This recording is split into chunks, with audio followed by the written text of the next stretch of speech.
என்ன விமர்சனம் வெளியில் எத்தனையோ சொல்கிறாங்க. நான் என்னுடைய நிலைப்பாட்டை கொஞ்ச நாளைக்கு முன்னாடி 2 வருஷத்துக்கு முன்னாடி இருந்த நிலைப்பாட்டிலேருந்து வேற ஒரு நிலைப்பாட்டில் மாறி நான் பேசுகிறேன், சிந்திக்கிறேன் அப்படின்னு சொல்கிறாங்க. காரணத்தை புரிஞ்சுக்கணும். நான் என்னுடைய மனோநிலையிலேருந்து எந்த மாற்றமும் அடையலை. ஆனால் என்னுடைய கொள்கைப்பாட்டில் ஒரு சிந்தனையில் தெளிவோட முன்வைக்கிறேன். என்ன அது?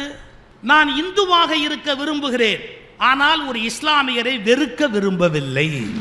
This is my stand.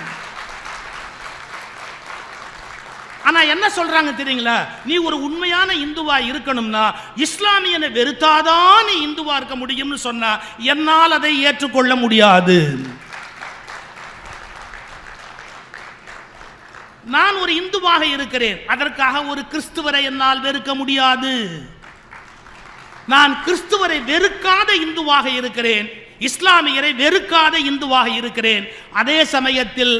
அதே சமயத்தில் இந்த நாடு ஒரு இஸ்லாமிய நாடாகவோ கிறிஸ்துவ நாடாகவோ மாறுவதை ஏற்றுக்கொள்ள மறுக்கிற இந்துவாகவும் இருக்கிறேன். I am very clear. ஏன் நான் ஏத்துக்க தயாரா இல்லை? ஐயா, ஒரு நாடு மதம் சார்ந்த நாடாக மாறும் என்றால் சிந்திக்கிற உரிமை அந்த நாட்டிலிருந்து போய்விடும். நீங்க உலக வரலாறு எடுத்து பாருங்க. இஸ்லாமிய நாடுகள் நல்லா தான் இருக்கும், அங்கு பிற மதங்களுக்கான சிந்திக்கிற உரிமை கிடையாது. கிறிஸ்துவ நாடுகள் உலகத்தில் இருக்கு, வேறு மதங்களை சொல்லுகிற உரிமை பாதி உண்டு, பாதி கிடையாது. அப்ப நான் எதை விரும்புறேன்? நான் இந்துவாக இருக்க விரும்புகிறேன். அதே நேரத்தில் இது வேறு ஒரு மதம் சார்ந்த நாடாக மாறக்கூடாது என்பதிலும் தெளிவான கருத்துடையவனாக இருக்கிறேன். இதை எத்தனை பேர் புரிஞ்சுக்க முடியும்?